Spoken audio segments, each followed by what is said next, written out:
తాకట్టులో ఉన్న బంగారాన్ని విడిపించి ఆ రోజున్న మార్కెట్ ధర కట్టి మిగిలిన డబ్బును మీకు అందిస్తుంది ఎస్వీఎస్ గోల్డ్.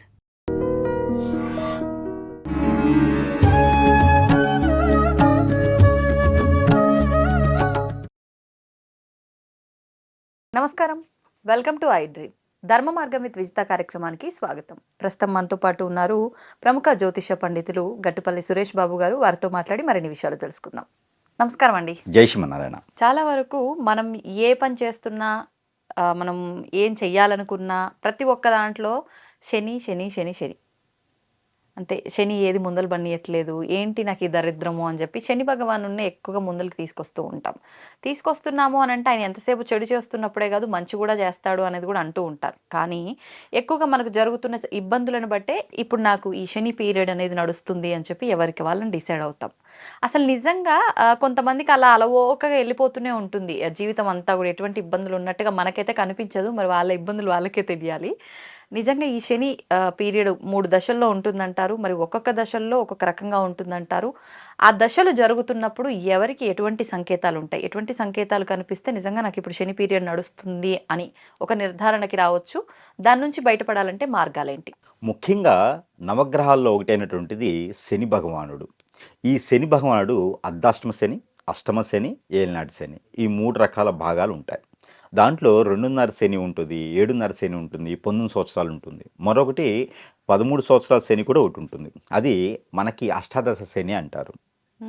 అయితే ఇక్కడ ఈ శని భగవానుడు ఏంటంటే కనుక మనలో ఉన్నటువంటి క్రోధాలని కాకుండా మనలో ఉన్నటువంటి మైండ్ సెట్ని అంతా కూడా చైతన్యాన్ని తీసుకొస్తాడు. ఎదుటి వాళ్ళతో ఎలా ఉండాలి, మనం ఏం పని చేయాలి అనేది శని భగవాన్ యొక్క దశలోనే మనకు అన్నీ తెలుస్తాయి. అసలు ప్రపంచం అంటే ఏంటి, మనం ఎక్కడున్నాం, మనం ఏం చేస్తున్నాం అనేది. కొన్ని రాసులు వారికి అనేజీ అన్ఫిట్గా నాకు ఏ పని చేసినా ముందుకు వెళ్ళలేకపోతున్నాను అనేది శని భగవాన్ అశుభ దృష్టి అనేది కొన్ని రాసుల మీద ఎక్కువ చూపిస్తూ ఉంటాడు. దాంట్లో కుంభరాశి, సింహరాశి, కన్యారాశి, ఇక ధనుసు రాశి, వీరి మీద శని భగవాన్ యొక్క ప్రభావితం ఎక్కువగా కనిపిస్తూ ఉంటుంది. ఇక మీనరాశిలో ఇప్పుడు అయితే మీనరాశిలో శని నడుస్తూ ఉన్నాడు. కానీ మీనరాశి వారికి ఎక్కువ ప్రభావితం ఉండదు. వారు అనుకుంటారు ఎక్కువ ప్రభావితం ఉన్నది అని, కానీ మీనరాశిలో బాగానే కలిసి వస్తుంది, మేషరాశిలో బాగా కలిసి వస్తుంది. కానీ కుంభరాశిలో నుంచి ఉన్నప్పుడు చూసినప్పుడు 2వ స్థానంలో ఉంటుంది కాబట్టి కుంభరాశి వారికి ఇంకా ఇబ్బంది అనేది ఉంటుంది. ఈ 2.5 సంవత్సరాలు కుంభరాశి వారికి ఇబ్బంది ఉంటూనే ఉంటుంది. ఇక శని భగవానుడు చేసేది ఏంటంటే నవగ్రహాల్లో ఒక గ్రహం అయినటువంటిది. ఇక దీని ప్రభావితం చెప్తా. ఇంట్లో మనకి పెద్దవారు ఉంటారు. ఇప్పుడు నాన్నగారే కాకుండా తాతయ్య గారు, అమ్మమ్మ, నాయనమ్మ ఇలా ఉంటారు. వీరికి జీవితం అంటే ఒక అనుభవం ఉంటుంది. ఎందుకంటే మనకన్నా చాలా పెద్దవారు, ఒక 50 సంవత్సరాలు పెద్దవారు. వారికి జీవితం ఎలా ఉంటుంది, ఎవరితో ఎలా మాట్లాడాలి అని వారికి బాగా తెలుసు. పిల్లలకి వారు చెప్తారు, బోధన చేస్తారు. అరే బాబు ఇలా చదువుకో, ఇలా ఉండు, వీరితో ఇలా మాట్లాడు అని సాంప్రదాయబద్ధమైనటువంటి వాళ్ళ వాల్యూస్ కొన్ని ఉంటాయి. అవి వారికి పిల్లలకి బోధన చేస్తారు. అప్పుడు ఈ పిల్లలు కూడా ఏమవుతారంటే ఎదుటి వాళ్ళ దృష్టిలో మంచివారు అవుతారు. అలా కాకుండా మీరేంటి చెప్పేదని చెప్పేసి అని పిల్లలకి ఇష్టానుసారంగా చేసుకొని వారి పెద్దలు చెప్పనటువంటిది విషయాలు వినకుండా చేసుకుని వెళ్ళిపోయారనుకోండి, వారు ఎక్కడ మనవాడు బాబు, పలానా పేరు చెడగొట్టేలా ఉన్నాడు, వీడు చిల్లర శాస్త్రాలు చేస్తూ ఉంటారు అని చెప్పంటారు. అలాగే శని భగవానుడు ఏం చేస్తాడంటే పెద్దవాళ్ళ దృష్టిలో ఉంటాడు. ఇంట్లో పెద్దవాళ్ళ స్థానం ఏదైతే ఉందో ప్రతి మనిషిలో కూడా శని భగవానుడు అదే స్థానం తీసుకుంటాడు. అంటే నేర్పించే స్థితిలో ఉంటాడు అన ఖచ్చితంగా బోధన చేసేటువంటి మాస్టర్ గాను ఉపాధ్యాయుడుగాను ఉంటారనమాట శని భగవానుడు. అది బరాయించుకోలేక ఆ పెద్దవాళ్ళని ఎప్పుడెప్పుడు బయటికి పంపిద్దామా, ఎప్పుడెప్పుడు మనం బయటికి వెళ్దామా అని ఆ శని భగవానుడికి ఎప్పుడైనా ఒకసారి మనము యజ్ఞయాగాలో లేకపోతే అభిషేకాలో చేసుకుంటూ ఉంటాం. అప్పుడు ఏంటంటే పెద్దవాళ్ళకి మనం ఆహారం పెట్టినట్టు.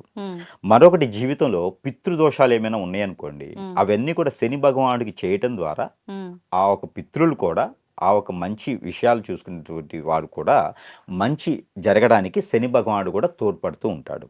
అలా చేయలేదనుకోండి ఆ శని భగవానుడు బాధిస్తూ ఉంటాడు. ఎలాగా, మీకు చేసే పని ముందుకు వెళ్ళదు, అష్టదిబ్బందన అయిపోద్ది, డబ్బులు సరిగా రావు, ఎక్కడికి మనం వెళ్తామో అక్కడ దూరమైపోతూ ఉంటాం, ఎవరితో మనం మాట్లాడతామో వాళ్ళు దూరమైతూ ఉంటారు. ఇక మనకు ఒంటరైపోతూ ఉంటాము. కష్టపడాలి, 1-2 సార్లు కష్టపడాలి. ఇల్లు కడితే ఆ బిల్డర్స్ టాపీ మేసలు ఎంత కష్టపడుతూ ఉంటారో అంతే కష్టపడేటువంటి తత్వం ఉంటుంది. ఇక ఏదైనా ల్యాండ్లో కానీ భూమిలో కానీ ఇన్వెస్ట్మెంట్ పెడితే ముందుకు వెళ్ళదు. పెళ్లి విషయంలో అయితే కొట్లాట్లు గొడవలు అవుతూ ఉంటాయి. ఇలాంటి సందర్భంలో కూడా మంచి జరగాలంటే శని భగవాన్ భగవానుడికి ఎప్పుడైనా ఒకసారి అభిషేకం చేసుకుంటూ ఉండాలి. ఇక మైండ్ పరంగా స్ట్రెస్ ఉండదు. మోకాళ్ళ నొప్పులు, కాళ్ళు చేతులు తిమ్మిర్లు, బ్లడ్కి రిలేటెడ్గా సమస్యలు, బ్యాక్ పెయిన్, షోల్డర్ పెయిన్, ఇలాగా అనుభవం అనేది ఈ రకంగా ఉంటుంది. ఆ. ఈ అనుభవానుసారంగా మనకి శని భగవానికి అశుభ దృష్టి తొలగడానికి ఏలినాటి శని ఉన్నా, అష్టమ శని ఉన్నా, అర్ధాష్టమ శని ఉన్నా కూడా శని భగవాన్ని మనం తిట్టకూడదు. శని భగవాన్ తిడితే ఇంట్లో పెద్దవాళ్ళని తిట్టినట్టే. కాబట్టి శని భగవాన్ తిట్టకుండా వారికి కొన్ని రకాల ఆహార నియమాలు ఉంటాయి. ఆహార నియమాలు మనం పాటించుకుంటూ ఆ శని భగవాన్ని పెట్టడం ద్వారా అన్ని రకాల దోషాలు కూడా తొలగిపోతూ, శని భగవాని దోషం ఒక్కటి తొలగిపోయింది అంటే కనుక తొలగిపోదు, ఉపశయనం ఉంటుంది. ఆ ఉపశయనం ఉంటే వేరే గ్రహాలన్నీ కూడా శని భగవాని దగ్గరికి రావు. శని నడుస్తున్నప్పుడు వేరే గ్రహాలు ఏది కూడా పనిచేయదు. కాబట్టి ఆ శని భగవానికి మనం నమస్కారం చేసుకోవాలి, అర్చన చేసుకోవాలి, అభిషేకం చేసుకోవాలి. అలా చేసినప్పుడు వీరికి ఆ శని భగవాన్ దృష్టి తగ్గింది అంటే కనుక పితృదోషాలు తగ్గుతాయి మనకి. అప్పుడు మనం అనుకున్న పనులు ముందుకు వెళ్తాయి. ఇప్పుడు ప్రజెంట్ అయితే కనుక మీనరాశి వారికి శని భగవానుడి యొక్క అశుభ దృష్టి ఉంది. తర్వాత మిథున రాశి వారికి ఉంది. ముఖ్యంగా ఈ యొక్క కర్కాటక రాశి వారికి, తర్వాత సింహరాశి వారికి బాగా కనిపిస్తుంది ఇప్పుడు జనరేషన్ ప్రకారంగా. ప్రస్తుతం అయితే ఇది 2027 వరకు కూడా కొనసాగుతూ ఉంటుంది. 2027 మొత్తం కూడా ఉంటుంది. 2026, 2027 మొత్తం కూడా ఈ రాశుల మీద ఉంటుంది. మరొకటి ధనుస్సు రాశి మీద ఉంటుంది.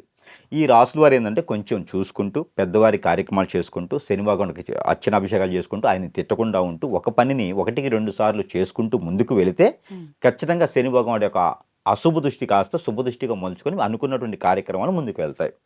ఇది శని భగవాన్ యొక్క కథ.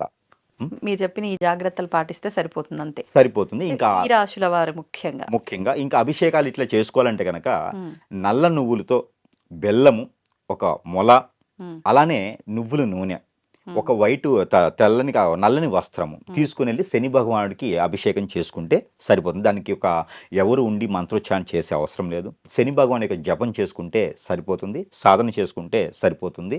అలానే ఎప్పుడైనా ఒక నలుగురికి భోజనం పెట్టగలిగితే సరిపోతుంది. బట్టల దానం అనేది చేస్తే శని భగవాని అశుభ దృష్టి అనేది తగ్గుతుంది. వీరు ఏదైనా మాలలు కానీ దీక్ష కానీ తీసుకుంటే కనుక శని భగవానికి అశుభ దృష్టి అనేది తగ్గుతుంది. అన్ని రకాలు కూడా ముందుకు వెళ్ళేదానికి ఉంటుంది. శని భగవాన్ యొక్క దశ నడిచేటప్పుడు ఎవరైనా సరే బిల్డర్స్ గానో, రియల్ ఎస్టేట్ రంగంలోనో, పంట భూములు పండించేటువంటి రైతుగానో మారితే కనుక ఖచ్చితంగా వారికి కలిసి వస్తుంది. శని భగవాని అశుభ దృష్టి ఉంటే వారు కనుక ఇలాంటి పనులు చేస్తే ఖచ్చితంగా కలిసి వస్తుంది. ఈ వివాహాలు ఆలస్యం అవడం కానివ్వండి, ఇలా వివాహం అవ్వకుండా ఉండటం కానివ్వండి, ఎక్కువగా చూస్తున్నాం ఈ మధ్య. అయినవి నిలవకుండా ఉండటం కానివ్వండి, అసలు కారణం ఏంటండి వివాహాలు ఆలస్యం అవటానికి? అంటే జాతక పరంగా ఏమైనా లోపాలు ఉంటాయా, లేకపోతే కర్మ పరంగానే ఏ రకంగా ఎందుకు ఆలస్యం అవుతాయి? ముఖ్యంగా మన సనాతన ధర్మం, భారతదేశ సాంప్రదాయ ప్రకారంగా చూసుకున్నట్టయితే కనుక వివాహ వ్యవస్థ, వివాహానికి సంబంధించినటువంటిది ప్రతి జాతకంలో కూడా రాత అనేది లిఖించినప్పుడు వివాహం సంబంధించి కూడా ఉంటుంది. ఆ వివాహం ఆలస్యం అవడానికి గల కారణాలు అనేకం. దీంట్లో మొదటిగా చూసుకోవాల్సింది ఏంటంటే లైఫ్లో సెటిల్ అవ్వటం. అంటే అన్నిటికీ రిలేటెడ్గా ఉంటుంది. జాతక ప్రకారంగా చూసుకున్నప్పుడు లైఫ్లో స్థిరస్థాయిగా నిలబడ్డప్పుడు వివాహం గురించి చూడాలి. ఒకటి అనొచ్చు, కోట్లాది రూపాయలు వాళ్ళ నాన్న వాళ్ళకి అందరికీ ఆస్తులు ఉంటాయి కానీ పిల్లలకి వివాహం అవ్వదు అని. ఇది కర్మ అనుకుంటారు అందరూ. కర్మ అనేది ఏమి ఉండదండి. మనం చేసుకునే దాన్ని బట్టే ఉంటుంది, బుద్ధి ఉంటుంది, అంతేగాని కర్మ అనేది ఏమి ఉండదు. కర్మ అనేది మన చేతిలో ఉండదు. అంటే ప్రస్తుతం మన ఆలోచన విధానం, మనం చేస్తున్న పనులు కూడా భాగస్వామ్యం అంటున్నారా? దాంట్లో నవగ్రహాలు ఉంటాయి. ప్రతి ఒక్కరి జీవితంలో కూడా నవగ్రహాల సారాంశం అనేది ప్రతి ఒక్కరికి ఖచ్చితంగా ఉంటుంది. దీనికి తగ్గట్టుగా ఏ స్థానంలో ఏ గ్రహం ఉండటము, దానికి అనుకూలంగా ఏ గ్రహం యొక్క చూపు ఉండటము, అది ఎట్లా ఉంటుంది, మిశ్రమంగా ఉంటుందా, లేకపోతే గోచార ప్రకారంగా వీరు జన్మించినప్పుడు పరిహార నామంగా ఉంటుంది. వారికి పరిహారాలు ఏమైనా చేస్తున్నారా లేదా మనం గమనించుకుంటూ ఉండాలి. ఆ పరిహారాల తరంతరము వారికి ఏ స్థానంలో ఏ గ్రహం వలన ఎలాంటి దోషాలు ఉన్నాయనేది మనం తీసుకోవాలి. ముఖ్యంగా జాతకంలో కాలసర్ప దోషం అని ఉంటుంది, కుజు దోషం ఉంటుంది, రాహుకేతు దోషం ఉంటుంది, కలత్ర దోషం ఉంటుంది. ఇలాంటి దోషాలు ఉండటం వల్ల కూడా వివాహం అనేది దూరం అవుతూ ఉండిద్ది. పితృదోషాలు ఉంటాయి. పితృదోషాలు ఉండటం కూడా వివాహానికి కొంచెం ఆలస్యం అయ్యేటువంటి సమయం పడుతుంది. ఆడవారిలో ముఖ్యంగా కాళసర్పదోషం, నాగదోషం ఉంటుంది. అసలు ఈ దోషాలు ఎలా వస్తాయి అంటే వారి పూర్వీకులు కానీ వారి పెద్దవారు కానీ పాముల్ని ఇబ్బంది పెట్టడమా, పాముల్ని చంపడమా, నిధులు నిక్షేపాలు ఎక్కడైనా దాచిపెట్టి వదిలివేయటమా, ఓ. అలానే ఏదైనా అమ్మవారికి కానీ స్వామివారికి కానీ వారు ఆరాధన చేస్తూ అర్చన చేసుకుంటూ వాటిని ఆవహించుకుంటూ చేసుకుంటే, లేదంటే కనుక ప్రమాణాలు కొన్ని ఉంటాయి. ఇంటి దేవతలు ఇంటి దేవుళ్ళు అని ఉంటారు. ఉమ్, అవి వాళ్ళు పూజిస్తూ పూజిస్తూ అలానే వారికి సేవ చేస్తూ పిల్లలకి చెప్పకుండా వదిలివేయటం. ఇంకా ఆగిపోవడం అక్కడికి ఆ ఆ, పూజలు అవన్నీ.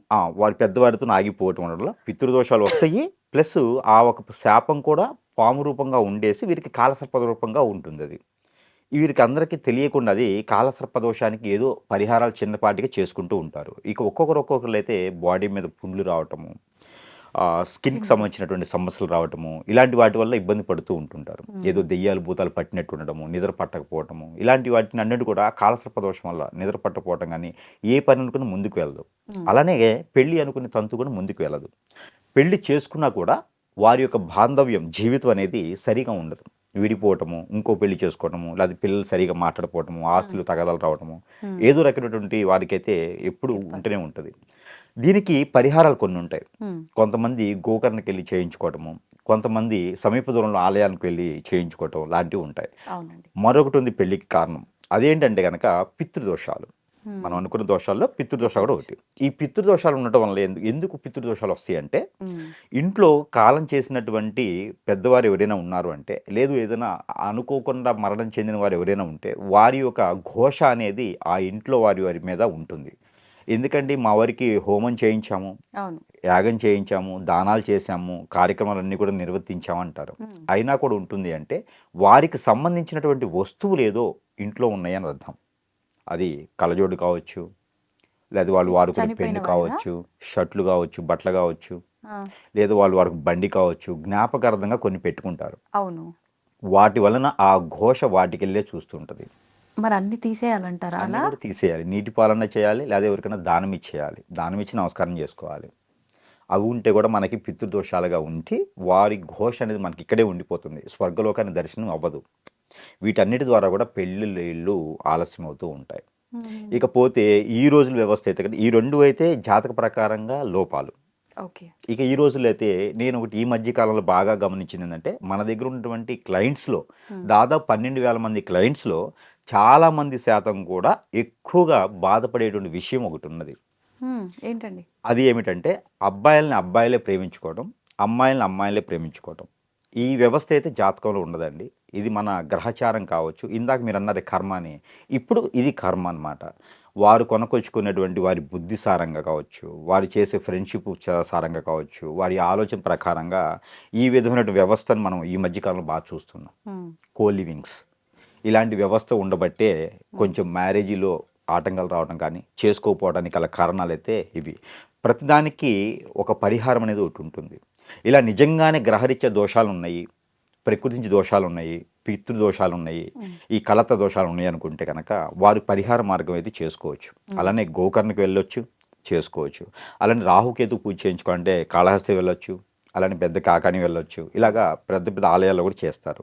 అన్ని దోషాలకి పరిహారంగా ఒకటి ఏంటంటే నవగ్రహాల చుట్టూ తిరగటం, ఉమ్, నవగ్రహాలకి నవధాన్యాలతో పాటు నల్ల మినుములు, నల్ల నువ్వులు వేసుకొని అభిషేకం చేసుకోవటం. అలానే వినాయక స్వామి వారికి గరిక బెల్లం పెట్టడం, వినాయక స్వామి వారికి శాంతి హోమం, శాంతి పూజ చేయించుకోవడం, అభిషేక అర్చనలు చేయించుకోవడం. వినాయక స్వామి వారి దగ్గర ఇలాంటి దోషాలు ఉన్నవారు ప్రతిరోజు కూడా 21 లేదా 119 సార్లు గుంజుళ్ళు తీయటం. ప్రతిరోజు. ప్రతిరోజు వాళ్ళకి అవకాశం ఉన్నంత వరకు వాళ్ళ బాడీ సహకరించిన మేర ఇలా చేస్తే అలాంటి దోషాలు నిజంగానే జాతక ప్రకారంగా దోషాలు ఉన్నాయంటే అవన్నీ కూడా కొంతమేర పటాపంచలైపోతాయి. ఉమ్, వచ్చే భార్య అదృష్టవంతులు అవుతుంది, వచ్చే భర్త అదృష్టవంతులు అవుతారు. సరైన సమయానికి పెళ్ళి అయిన తర్వాత పిల్లలు పుట్టేదానికి ఉంటుంది.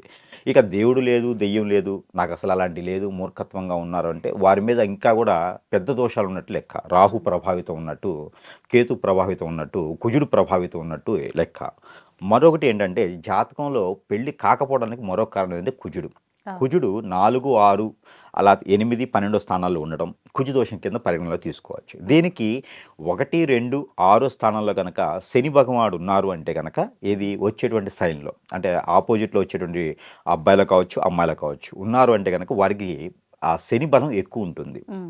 శని భగవానుడి బలం ఎక్కువ ఉంటే ఈ కుజు దోషానికి సంబంధించినటువంటి పరిహారం అయిపోయినట్టే. అప్పుడు పెళ్లి చేసుకోవచ్చు. ఇక స్త్రీలలో అయితే కనుక ఈ పెళ్లి కానటువంటి స్త్రీలు ఏ దోషాన్ని పరిహారం చేసుకోలేకపోతున్నాము, ఉమ్. ముందుకు వెళ్ళలేకపోతున్నాం అంటే వారికి ఒక చిన్న పరిహారం ఏంటంటే మనకి పసుపు కొమ్ములు ఉంటాయి. ఈ పసుపు కొమ్ములు ఏదైనా బుధవారం కానీ ఏదైనా గురువారం కానీ తెచ్చుకొని నైట్ పూట అంతా నానపెట్టుకోవాలి. ఆ, తెల్లవారిన తర్వాత మనము రోకట్లో కొట్టాలి. రోల్లో వేసి రోకలు పెట్టి కొట్టుకోవాలి, మిక్సీకి వేయకూడదు. ఆహా. ఆ పౌడర్ చేసుకొని ఆ మెత్తని పౌడర్ ఉంటుంది, అది మనకి పిండిలా అవుతుంది, తడి తడి పిండిగా అవుతుంది అనమాట, వెట్. అది తీసుకొని గౌరమ్మం చేసుకోవాలి. ఇంట్లో వీరు చేసుకోవచ్చు, ఇంట్లో ఆడవారు కన్యపిల్లందరూ చేసుకోవచ్చు. ఈ గౌరమ్మం చేసుకొని మన ఇంట్లో ఆవిడ కోసం సంపాదించినటువంటి ఏదైనా నగలు నట్ర వజ్రవైడూర్యాలు ఉంటే కనుక అవన్నీ కూడా ఆ గౌరమ్మ మీదకి వేసుకోవాలి. అది ఎట్లా అంటే రాగి ఆకు ఉంటుంది. ఈ రావి ఆకు తీసుకొచ్చుకొని మనకి చాపలా కింద వేసుకోవాలి. దానిపైన ఒక 2 తమలపాకులు పెట్టాలి. ఇవన్నీ కూడా ముచ్చుకలు ఉండాలి. పెట్టేసిన తర్వాత గౌరమ్మం తయారు చేసుకొని గంధంతో కళ్ళు పెట్టేసి ఆవగింజలు ఉంటాయి లేదా మెంతులు ఉంటాయి, వీటితో కళ్ళుకి ఏర్పాటు చేసుకొని తర్వాత కుంకుమ బొట్టు పెడితే ప్రాణప్రతిష్ఠ అయినట్టు. ఓహో. ఈ ప్రాణప్రతిష్ఠ అయినటువంటి గౌరమ్మ వారికి అర్చన అభిషేకాలు ఇంట్లోనే చేసుకోవచ్చు. అభిషేకం అనగా మనకి స్టీల్ ప్లేట్లో పెట్టుకొని ఆ పైనుంచి పాలు పోస్తూ ఉండాలి లేదా నీళ్లు పోస్తూ ఉండాలి. అది కూడా మనకి కుంకుమ పువ్వు వేసినటువంటి నీటితో అభిషేకం చేసుకుంటూ ఉంటే ఆ కుంకుమని మనకి ధరించుకుంటూ ఉండాలి ప్రతిరోజు కూడా నుదుటిన. అప్పుడు ఆ మనకి ఏదైతే గౌరవం చేసినటువంటి పసుపు ఏదైతే ఉందో ఈ పసుపు మొత్తము అయిపోయే సమయానికి పెళ్లి సంబంధాలు కుదురుతాయి. ఆవిడలో ఉన్నటువంటి దోషాలన్నీ కూడా పటాపంచలైపోతాయి, విముక్తులవుతారు అనమాట. అప్పుడు పునర్జన్మ ప్రాప్తి కూడా ఉండదు. ఈ జన్మలోని 7 తరాలకు సంబంధించినటువంటి భర్త లభించేటువంటి అదృష్టం ఉంటుంది. సుఖ సంసారం అయినటువంటి భర్త లభిస్తారు. వేరే అఫైర్స్ కానీ వేరే చెడు అలవాట్లు కానీ లేకుండా ప్రశాంతమైనటువంటి జీవితం, ప్రశాంతమైనటువంటి పిల్లలు అందరూ వచ్చేలా కావాలంటే కనుక ఈ పసుపుతో గౌరవం చేసుకుని పూజించుకోవడం వలన అన్ని రకాల సానుకూల పడేటువంటి వ్యవహారం ఈ పెళ్లి తంతులు అయితే జరుగుతుంది. ఒకప్పుడైతే మనకి పెళ్లి తంతులో ఈ యొక్క గౌరవం చేసేటువంటి ఆచారం ఉండేది. అవును. గౌరవం చేసి ఆ గౌరమ్మని పుట్టింట్లో ఇచ్చేసి వెళ్ళిపోయేవారు. ఉహుహు. పెళ్లి కాకముందు కూడా ఈ గౌరమ్మ వ్రతం అనేది చేసుకోవచ్చు. పార్వతీ అమ్మవారికి మరొక రూపం గౌరమ్మ. ఈ గౌరమ్మ వ్రతం అనేది ఆడపిల్లలు కన్నిపిల్లలు చేసుకున్నట్లయితే ఖచ్చితంగా వారికి పెళ్ళి అయ్యేటువంటి యోచన అయితే ఉంటుంది. ఇక మగపిల్లలు అయితే కనుక నవగ్రహాల చుట్టూ తిరిగి ఈ ప్రదక్షిణ చేసుకుంటే సరిపోతుంది. పెళ్ళిళ్ళు కూడా ఖచ్చితంగా అవుతాయి. ఏది పెళ్లి చేసుకొని సుఖంగా ఉండాలి, అనుకున్న జీవితం వాళ్ళు. కొనసాగించాలి అనుకునేవారు మాత్రమే. ఇక రోజుకు చేసుకునేవారు బయట కనిపించే వాళ్ళది అఫేర్ పెట్టుకునే వాళ్ళకి కాదు. పెళ్ళి అయిన తర్వాత కూడా వారి జీవితం బాగలేదు అంటే కనుక వేరే వారి కళ్ళు వీళ్ళ మేము పట్టం, వీరి కళ్ళు ఇంకోళ్ళ మేము పట్టం, వేరే చూపుడు చూస్తూ ఉంటే కనుక వీరి జీవితం ఇలా వెనక్కెళ్ళిపోతూ ఉంటుంది. జీవితంలో ముందుకు వెళ్ళలేరనమాట. అందుకనే కంపాటబిలిటీ అని చూస్తారు పెళ్లికిలో. ఉమ్. ఇద్దరి మధ్యన కంపాటబిలిటీ అనేది సెట్ అయితేనే ఆ జీవితం కొనసాగుతూ ఉంటుంది. ఇలా పెళ్లి ఆలస్యం అవడానికి గల కారణాలు, దీన్ని ముందుకి కొనసాగించేటువంటి పరిహారాలు. ధన్యవాదాలండి.